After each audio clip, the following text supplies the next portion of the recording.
I'm here today to speak about the disposition of 370 J Street, which is the document that I was handed when I came walking in. Now, the entire scenario regarding 2 Broadway and 370 J Street involves fiscal decisions which have never made sense from the very beginning.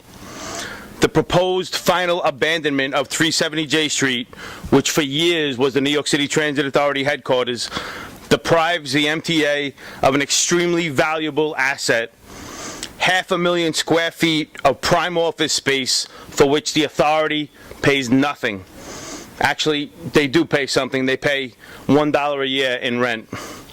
Instead, the MTA is now paying a total of $63 million a year to stay at 2 Broadway, a building that they renovated for $845 million, but which they don't even own. Tens of millions of dollars in rider-generated funds are going to the owners of 2 Broadway every year, which is truly money thrown away. The Transport Workers Union wants to state unequivocally that we are not against the CUSP project.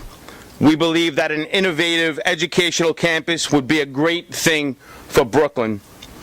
But put it somewhere other than 370 J Street. For instance, use the Brooklyn Navy Yard. 370 J Street was built for use in the transportation sector, houses the only tunnels which allow each of our 3 subway systems to intersect, and it contains a fully functional communication center and switches.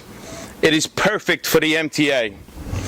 The reasons why the MTA wants to give up this asset to move into 2 Broadway and to continue to move into 2 Broadway are incomprehensible to the members of the Transport Workers Union, and when looked at closely should be equally puzzling to the members of this body. We are not alone in our opposition to the J Street giveaway.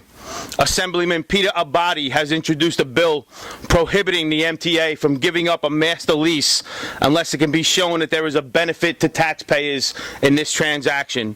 Here, there is certainly no benefit to transit riders or taxpayers in the J Street giveaway.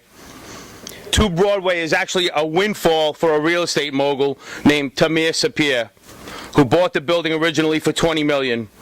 Now the MTA pays $31 million a year in lease payments and $10 million more in financing costs and renovation costs. Sapir is now worth $700 million according to Forbes, off the backs of New York City transit riders. There's something terribly wrong with this picture. For years, the MTA floated the idea that 370 J Street had to be abandoned because it was structurally unsound, that there was something wrong with the building.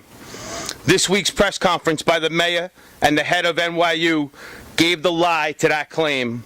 Clearly, 370 J Street is a valuable public asset, but why someone else should benefit from it remains a mystery to the men and women who service and maintain this transit system. $53 million was the total value of the service cuts enacted in 2010. $53 million. We're paying $63 million a year of transit riders' money to stay at 2 Broadway. Making the move into 370 J Street and back into 130 Livingston could restore every ounce of service that was cut in 2010. There's also been some discussion regarding the total cost of renovation at 370 J Street.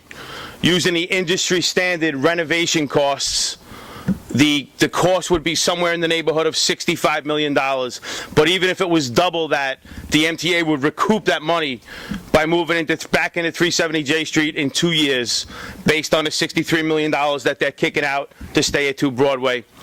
In closing, let me say that before the MTA gets into the business of using its public assets that belong to New York City transit riders to create an epicenter of technology in academia, the MTA should use that public asset to create an epicenter of excellent transit service in New York City.